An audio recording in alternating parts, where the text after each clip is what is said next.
Hello എല്ലാവർക്കും മറ്റൊരു വീഡിയോയിലേക്ക് ഒരിക്കൽ കൂടി സ്വാഗതം. അപ്പോൾ ഇന്നത്തെ വീഡിയോയിൽ ഞാൻ രാവിലെ മുതൽ ഉച്ച വരെയുള്ള എൻ്റെ റുട്ടീനാണ് കേട്ടോ ഉൾപ്പെടുത്തിയിരിക്കുന്നത്. അപ്പം ഞാൻ രാവിലെ തൊട്ട് ഉച്ച വരെ ഉണ്ടാകുന്ന എല്ലാ റെസിപ്പികളും ക്ലീനിങ്ങും ഒക്കെ ഇതിൽ ഉൾപ്പെടുത്തിയിട്ടുണ്ട്. അപ്പോൾ വീഡിയോ മുഴുവനായിട്ട് കാണാൻ ശ്രമിക്കുക. കണ്ടിഷ്ടമാണെങ്കിൽ ഒന്ന് സബ്സ്ക്രൈബ് ചെയ്ത് സപ്പോർട്ട് ചെയ്യുക. ഇന്ന് രാവിലെ ഞാൻ റാഗി ഉപയോഗിച്ചിട്ട് ഒരു പാൻ കേക്ക് ആട്ടാണ് ഉണ്ടാക്കുന്നത്. നമ്മളെ റോബസ്റ്റ പഴം ഫിലിപ്പീനി പഴമൊക്കെ ഉപയോഗിച്ചിട്ട് ഉണ്ടാക്കാൻ പറ്റുന്ന ഒരു പാൻ കേക്കാണ്. ഞാൻ കുട്ടികൾക്കൊക്കെ കൊടുക്കാൻ പറ്റിയ വളരെ ഹെൽത്തി ആയിട്ടുള്ള ബ്രേക്ക്ഫാസ്റ്റാണ് കേട്ടോ. അപ്പോൾ ആദ്യം നമുക്ക് 2 ബനാനയാണ് ആവശ്യം. ഈ ഒരു റെസിപ്പി നിങ്ങൾക്ക് ഇഷ്ടമില്ലെങ്കിൽ നിങ്ങൾ സ്കിപ്പ് ചെയ്ത് പോയിക്കോട്ടെ. നമുക്കിതിൽ ചെമ്മീൻ്റെ റെസിപ്പി കൂടെ ഇൻക്ലൂഡ് ചെയ്യുന്നുണ്ട്. അപ്പോൾ അതൊക്കെ ഒന്ന് കണ്ടു നോക്കാം. ഇനി ഇതിലേക്ക് നമ്മൾ റാഗിയുടെ പൊടിയാണ് കേട്ടോ ഇട്ട് കൊടുക്കേണ്ടത്. ഇതിന് പകരം നിങ്ങൾക്ക് വേണമെങ്കിൽ ഗോതമ്പ് പൊടി മൈദപ്പൊടി ഒക്കെ ഉപയോഗിക്കാം കേട്ടോ. ഓരോ ഹെൽത്ത് അനുസരിച്ചിട്ട് മൈദ പരമാവധി ഒഴിവാക്കുക, കുട്ടികൾക്ക് വളരെ കേടാണ്. ഗോതമ്പ് പൊടി ആയാലും ഇതിന് പകരമായിട്ട് യൂസ് ചെയ്യുക. ഇനി ഇത് ഒക്കെ കൂടി ഒന്ന് കുറച്ച് പാലൊക്കെ ഒഴിച്ചിട്ട് ഒന്ന് അടിച്ചു കൊടുക്കുക. ഒന്ന് പൊങ്ങി വരാനായിട്ട് ബേക്കിംഗ് പൗഡറോ ബേക്കിംഗ് സോഡ ഒക്കെ നമുക്ക് ആഡ് ചെയ്യട്ടെ. ഇതൊന്നും ഞാൻ ആഡ് ചെയ്യുന്നില്ല. അതൊക്കെ കംപ്ലീറ്റ്ലി അൺഹെൽത്തി ആയതുകൊണ്ട് തന്നെ ഞാൻ പരമാവധി ഒഴിവാക്കാണ് കേട്ടോ ചെയ്യാറ്. ഞാനതൊന്നും ആഡ് ചെയ്തിട്ടില്ല. ഇനി ഇതിങ്ങനെ ചുട്ടെടുത്തിട്ട് ഇതിൻ്റെ മേലെ തേൻ ഒഴിച്ച് കൊടുത്തു കഴിഞ്ഞാൽ എൻ്റെ മക്കൾക്ക് ഭയങ്കര ഇഷ്ടമുള്ളൊരു ബ്രേക്ക്ഫാസ്റ്റാണ്. പക്ഷേ എനിക്ക് ഇതിനോട് വലിയ താല്പര്യമൊന്നുമില്ല കേട്ടോ. എനിക്ക് ഹെൽത്തിനോടൊന്നും വലിയ താല്പര്യമില്ല. ഹെൽത്തിയൊന്നും വലിയ ടേസ്റ്റ് ഇല്ലാത്തതുകൊണ്ട് തന്നെ എനിക്ക് ഇതിനോട് താല്പര്യമില്ല. എന്ന് വെച്ചാൽ ഒട്ടും ടേസ്റ്റ് ഇല്ലയെന്നൊന്നുമില്ല കേട്ടോ. ചിലവർക്കൊക്കെ ഇതിൻ്റെ ടേസ്റ്റ് ഇഷ്ടമാവും.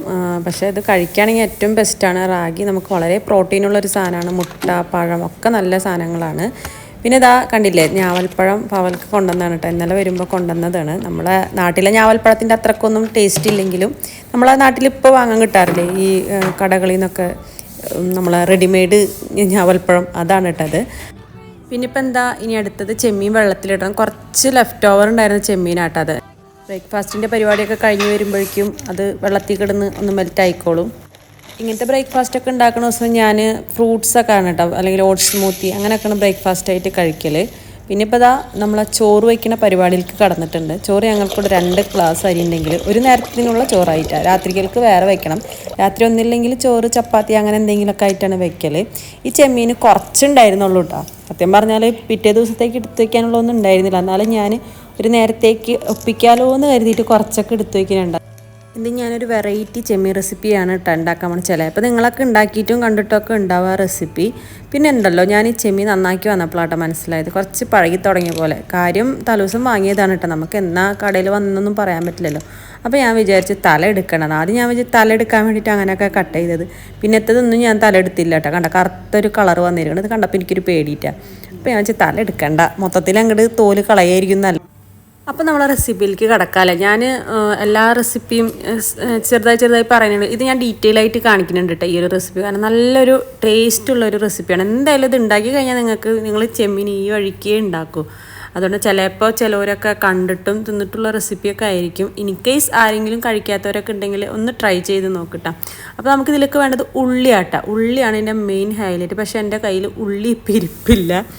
ഞാനിപ്പോൾ ഇങ്ങനെ ഒരു വീഡിയോ എടുക്കുന്നൊന്നും ഞാൻ കരുതിയില്ല കേട്ടോ. ഉള്ളി ഇല്ലാത്തതും എനിക്കറിയില്ലായിരുന്നു. ഞാൻ എപ്പോഴും കൂടുതൽ ഉള്ളിയാണ് കേട്ടോ ഇവിടെ കറികളിലൊക്കെ യൂസ് ചെയ്യുക. ഞാൻ നോക്കിയപ്പോൾ ഉള്ളി ആകെ 3 എണ്ണേ ഉള്ളൂ. അപ്പോൾ ഞാൻ വിചാരിച്ചു, പക്ഷേ എനിക്ക് ഉണ്ടാക്കാൻ വിചാരിച്ചു. കാരണം എനിക്കിത് ഭയങ്കര ഇഷ്ടമാണ് കേട്ടോ ഈ റെസിപ്പി. ഞാൻ ഇടയ്ക്കിടയ്ക്ക് ഉണ്ടാക്കുന്ന ഒരു റെസിപ്പിയാണ്. അപ്പോൾ പറഞ്ഞത് ഉള്ളി ഉണ്ടെങ്കിൽ ഉള്ളി എടുത്താൽ മതി. അപ്പോൾ ഞാൻ ഒരു സവാള വെച്ച് അഡ്ജസ്റ്റ് ചെയ്താണ്. സവാള ഇട്ടെന്ന് ചോദിച്ചാൽ കുഴപ്പമൊന്നുമില്ല. ഉള്ളിയാണ് കുറച്ചുകൂടി ടേസ്റ്റ് ഉണ്ടാവുക. എനിക്ക് പറയാൻ കുറേ കാര്യങ്ങളുണ്ടാവും. ഒരു കാര്യം പറയുമ്പോൾ ഞാൻ വേറെ കാര്യങ്ങളിലേക്ക് എത്തും. അതെന്ത് സംസാരിക്കുമ്പോഴോ അതെ. അതുകൊണ്ട് ഞാനിങ്ങനെ ഡീറ്റെയിൽ ആയിട്ട് വീഡിയോ എടുത്ത് വെച്ചിട്ട് കേട്ടോ. ഞാൻ എന്തെങ്കിലും എഡിറ്റ് ചെയ്യാതിരിക്കുമ്പോൾ എനിക്ക് വീഡിയോ കഴിയുകയും ചെയ്യും, പറഞ്ഞു കഴിയുകയും ചെയ്യില്ല. അതുകൊണ്ടാണ് ഞാൻ ഇങ്ങനെയൊക്കെ വീഡിയോ എടുക്കുന്നത് കേട്ടോ. അപ്പോൾ നിങ്ങൾക്ക് ഇതൊന്നും കാണാൻ താല്പര്യമില്ല, ഒന്ന് സ്കിപ്പ് ചെയ്ത് പോയാൽ മതി. ജസ്റ്റ് റെസിപ്പിയൊക്കെ ഒന്ന് സ്പീഡ് ചെയ്ത് കണ്ടാലും മതി കേട്ടോ. അപ്പോൾ ഇതാ ഞാൻ ഇനി ഇതിലേക്ക് വേണ്ടത് തക്കാളി, സവാള. ഞാൻ പറഞ്ഞല്ലോ ഉള്ളിക്ക് പകരം ഞാനൊരു ചെറിയ സവാള നോക്കിയിട്ടാണ് എടുത്തിരിക്കുന്നത്. പിന്നെ വേണ്ടത് നല്ല പച്ചമാങ്ങാണ് കേട്ടോ. പച്ചമാങ്ങ നമ്മുടെ പുളിക്കനുസരിച്ച് വേണം ആഡ് ചെയ്യാൻ. എൻ്റെ കയ്യിൽ കണ്ടില്ല കുറച്ച് പഴുപ്പ് വന്നിട്ടുണ്ട്. മൂത്ത് ചെനച്ച മാങ്ങയാണ്. അതുകൊണ്ട് ഞാൻ ഒരു സ്ലൈസ് മൊത്തം മാങ്ങ എടുത്തിട്ടുണ്ട് കേട്ടോ. നിങ്ങളുടെ കയ്യിലുള്ളത് പുളിയുള്ള മാങ്ങയാണെങ്കിൽ 2-3 പീസൊക്കെ ആഡ് ചെയ്താൽ മതി. പിന്നെ മൊത്തത്തിൽ അങ്ങോട്ട് ചേർത്തിട്ട് എന്നെ പറഞ്ഞിട്ട് കാര്യമില്ല. എൻ്റെത് കണ്ടില്ലേ നല്ല മഞ്ഞ നല്ല ടേസ്റ്റുള്ള മാങ്ങ കേട്ടോ. ഉപ്പിട്ട് ഇതിനെ നല്ല രസമുണ്ട്. ഇതിൻ്റെ ബാക്കി ഞങ്ങൾ ഉപ്പിട്ട് തിന്നിട്ടാ. പിന്നെ ഇതിലേക്ക് കറിവേപ്പിലാണ് വേണ്ടത്. ഈ പച്ചമാങ്ങ കണ്ടപ്പോൾ നിങ്ങൾക്ക് ചിലപ്പോൾ റെസിപ്പി മനസ്സിലായിട്ടുണ്ടാവില്ലേ. ഇന്നത്തെ കാലത്ത് എല്ലാവർക്കും എല്ലാ റെസിപ്പികളും അറിയാം. ഏതൊരു കുട്ടികൾക്ക് പോലും പലതരം വെറൈറ്റി കുക്കിങ്ങും അറിയുന്ന കാലമായതുകൊണ്ട് തന്നെ ഈ പച്ചമാങ്ങ ഇടുന്നത് കണ്ടപ്പോൾ തന്നെ മനസ്സിലായിട്ടുണ്ടാവും ഇതേതാ റെസിപ്പിന്ന്. അതെ, ഞാൻ ഇൻജഗൂസ് കഫയുടെ റെസിപ്പിയാണ് കേട്ടത്. അടിപൊളിയാണ്. ഇൻ കേസ് ആരെങ്കിലും ഉണ്ടാക്കാത്തവരുണ്ടെങ്കിൽ ഒന്ന് ഉണ്ടാക്കി നോക്കണം കേട്ടോ. അപ്പോൾ ഞാൻ ഇതിലേക്ക് കുറച്ച് പെരിഞ്ജീരകം ആഡ് ചെയ്ത് കൊടുത്തിട്ടുണ്ട്. പിന്നെ വേണ്ടത് കുരുമുളകാണ് കേട്ടോ.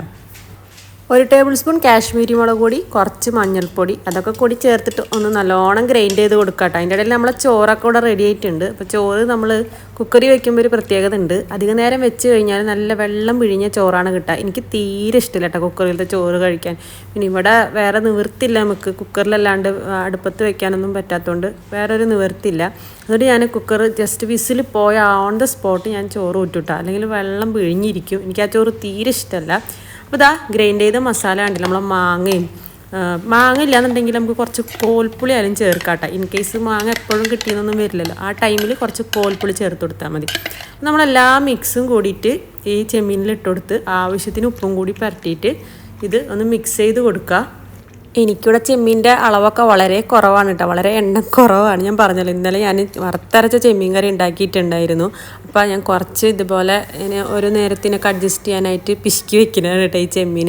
പക്ഷേ ഈ ഒരു ചെമ്മീൻ്റെ മസാല മതി കേട്ടോ, അടിപൊളി ടേസ്റ്റാണ്. നമുക്ക് ചോറ് തിന്നാൻ ചെമ്മീനേ വേണ്ട, ഈ മസാല നമ്മൾ വെറുതെ വാരി തിന്നും.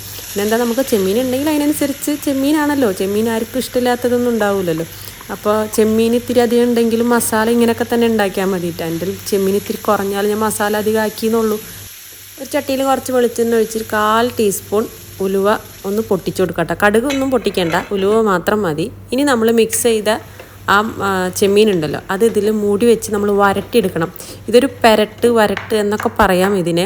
ഇതിങ്ങനെ മൊരിച്ച് നമ്മളിങ്ങനെ വരട്ടിയെടുക്കണം. ഞാൻ കുറച്ച് നേരം ഇങ്ങനെ മൂടി വെച്ച് ചെമ്മീനൊക്കെ ഒന്ന് വെന്തോട്ടേന്ന് കരുതിയിട്ട് കുറച്ച് നേരം മൂടി വെച്ച് കുക്ക് ചെയ്യുന്നുണ്ട്. അതിന് ശേഷം തുറന്ന് വെച്ചിട്ട് വരട്ടി എടുക്കണം ചെയ്യൽ. ഇങ്ങനത്തെ റെസിപ്പിയൊക്കെ ഉണ്ടാക്കുമ്പോഴേ നല്ല കല്ലിൻ്റെ ചട്ടി അല്ലെങ്കിൽ ഇരുമ്പിൻ്റെ ചട്ടിയൊക്കെ ആണെങ്കിൽ അടിപൊളിയായിരിക്കും. എൻ്റെ കയ്യിൽ അത്രയും ചട്ടിയൊന്നും ഇല്ലാത്തതുകൊണ്ടാണ് കേട്ടോ. ഇതൊക്കെ ആകുമ്പോൾ കുറച്ച് അടി പിടിക്കും, കാണാനൊരു ലുക്കില്ലാന്നുള്ളൂ കേട്ടോ. അടിപൊളി റെസിപ്പിയാണ് ഇത്. നല്ലോണം ഡ്രൈ ആയി വരണം കേട്ടോ.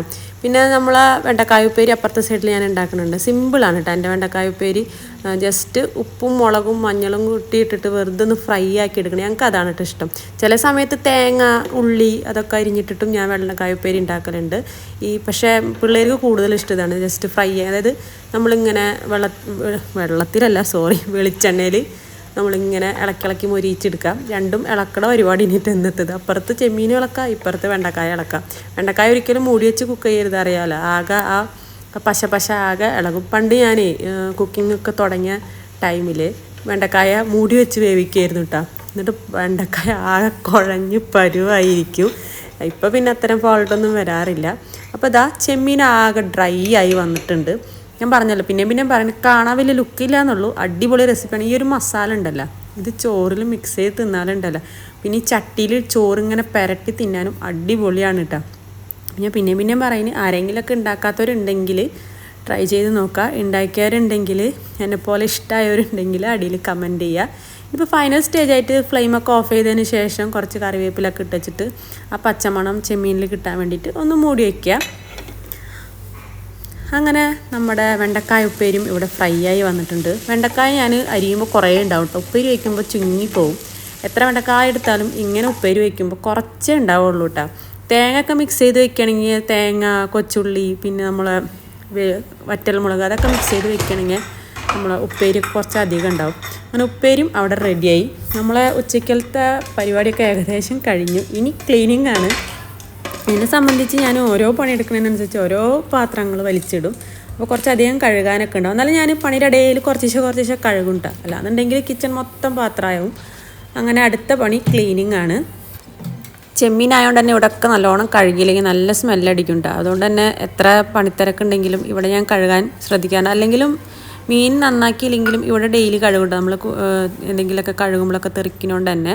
അപ്പോൾ ആ വക പണി കഴിഞ്ഞ് ലാസ്റ്റ് കിച്ചണൊക്കെ ക്ലീനാക്കി പോയി കുളിക്കലാണ് നമ്മളെ അടുത്ത പരിപാടി. എൻ്റെ വോയിസ് കേൾക്കാനായിട്ട് ഒട്ടും രസമില്ലാന്ന് എനിക്കറിയാം. അതുകൊണ്ട് തന്നെ എൻ്റെ ആവറേജ് വ്യൂ ഡ്യൂറേഷൻ എന്ന് പറഞ്ഞാൽ വളരെ കുറവാട്ടോ. എത്ര ലെങ്തി വീഡിയോ ഇട്ടിട്ടുണ്ടെങ്കിലും ഒരു 50 സെക്കൻഡ് അത്രയൊക്കെയാണ് കേട്ടോ എൻ്റെ വീഡിയോ ആൾക്കാർ കാണുന്നുള്ളൂ. അതിൻ്റെ ഇടയിൽ ഇത് കണ്ടോ നിങ്ങളൊരു അപ്പൂപ്പൻ താടി. ഇവിടെ എങ്ങനെ അപ്പൂപ്പൻ താടി വന്നു എന്നാണ് ഞാൻ ആലോചിക്കുന്നത്. ഇവിടെ മൊത്തം കവറാട്ടാ, ചില്ലോണ്ടൊക്കെ കവർ ചെയ്തിരിക്കുകയാണ്. ഏതിൽ കൂടെ വന്നു എന്നൊരു ഐഡിയ ഇല്ല. ഇവിടെ അപ്പൂപ്പൻ താടിയുടെ മരം ഉണ്ടോയെന്നും എനിക്കറിയില്ല. എന്തായാലും സംഗതി അപ്പൂപ്പൻ താടി തന്നെയാണ്. ഇനിയിപ്പോൾ ദാ ഞാൻ പോയി കുളിയൊക്കെ കഴിഞ്ഞ് വന്നു. ഇനി ചോറ് വിളമ്പലാണ്. അപ്പോൾ നമ്മളെ ജഗ്ഗൂസ് കഫ പറയുന്ന പോലെ ആവി പറക്കുന്ന നല്ല കുത്തരി മട്ടരി ചോറ്, നല്ല വടിമട്ട ചോറാണ് ഇട്ടത്. ഇതാണ് നമ്മുടെ സ്പെഷ്യൽ ചെമ്മീൻ വരട്ട്. കാണാനൊരു ലുക്കിലെങ്കിലും അടിപൊളി ടേസ്റ്റാണ്. ചെമ്മീൻ വളരെ കുറച്ചുള്ളൂ, പക്ഷെ മസാല നല്ലോണം ഉണ്ട്. അപ്പോൾ ഞങ്ങൾക്ക് മസാല ഉണ്ടെങ്കിൽ ഞാൻ ഉച്ച നേരത്തിന് മാത്രമാട്ടോ ഈ ഒരു റെസിപ്പി ഉണ്ടാക്കിയെടുക്കണം. രാത്രി ചോറല്ല ഞങ്ങൾ കഴിക്കുന്നത്, വെള്ളപ്പത്തിനുള്ള മാവ് മിക്സ് ചെയ്ത് വെക്കും ഞാൻ വൈകിട്ട്. അപ്പോൾ കണ്ടില്ലേ, നല്ല നല്ല അടിപൊളി ആണ് റെസിപ്പി. പിന്നെ പറയണമെന്ന് വെച്ചാൽ ഒന്ന് ട്രൈ ചെയ്ത് നോക്കി നോക്കിട്ടാ, അറിയാം ചെയ്യാത്തവരുണ്ടെങ്കിൽ. പിന്നെ ഇത് കണ്ടോ ഗായ്സ്, നമ്മുടെ ഇന്നലത്തെ ചെമ്മീൻ കറിയാണ്. ചെമ്മീൻ കറി നല്ല ഏതൊരു മീൻ കറിയും തലേദിവസത്തത് കഴിക്കാൻ നല്ല ടേസ്റ്റാല്ലേ. ഈ കലം ഇതിലിപ്പോൾ ഒന്നുമില്ല, എന്നാലും ഞങ്ങൾക്ക് എല്ലാവർക്കും ഇഷ്ടമാണ്. എനിക്ക് പൗൽക്കൊക്കെ ഇഷ്ടം തലേദിവസത്തെ മീൻ കറി. എനിക്ക് പൊതുവേ മീൻ കറി ഇഷ്ടമുള്ള ആളൊന്നുമല്ല, പക്ഷേ തലേദിവസത്തെ മീൻ കറി എനിക്കിഷ്ടമാണ്. ആ ചട്ടിയിലിട്ട് ചോറുണ്ണാനും എന്നുവെച്ചാൽ നല്ല കുഴകുഴാന്നിരിക്കില്ല, കൊറ്റനൊക്കെ ഇങ്ങനെ സൈഡിൽ ഇതായിട്ട് ഇരിക്കുന്നത്. അതുകൊണ്ട് ഇത് നല്ല ടേസ്റ്റ് ഉണ്ട് കേട്ടോ. വറുത്തരച്ച ചെമ്മീൻ കറി ആയതുകൊണ്ട് തന്നെ നല്ല ടേസ്റ്റ് ഉണ്ട്. ഇതിൻ്റെ ഷോർട്സ് ഞാൻ വീഡിയോ ഇതിലിട്ടിട്ടുണ്ട്, നോക്കി നോക്കിട്ടോ. ആർക്കെങ്കിലും കാണണമെന്നുണ്ടെങ്കിൽ നോക്കി നോക്കുക. അതിൽ നല്ലോണം ചെമ്മീൻ ഉണ്ട് കേട്ടോ. അത് ഞാൻ പിശിക്കൊന്നും വെച്ചല്ല, അത്യാവശ്യം നല്ലോണം ചെമ്മീൻ എടുത്തിട്ട് തന്നെയാണ് ഞാൻ ആ കറി ഉണ്ടാക്കിയെടുക്കുന്നത്. ഇനി നമ്മൾ പാവം വെണ്ടയ്ക്ക മെഴുക്കുവരട്ടി. ഒരു മെഴുക്കുവരട്ടിയും പച്ചക്കറിനോടൊന്നും ഇഷ്ടമുള്ള ആളല്ല കേട്ടോ ഞാൻ.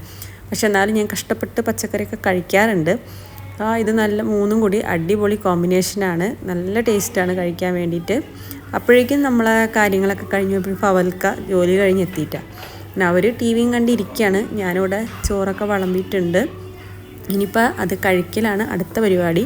അപ്പോൾ നമ്മളെ വീഡിയോ ഒക്കെ കണ്ട് ഇഷ്ടമാവണമെങ്കിൽ ഒന്ന് സബ്സ്ക്രൈബ് ചെയ്ത് സപ്പോർട്ട് ചെയ്യുക. മുഴുവൻ കാണാം. താങ്ക്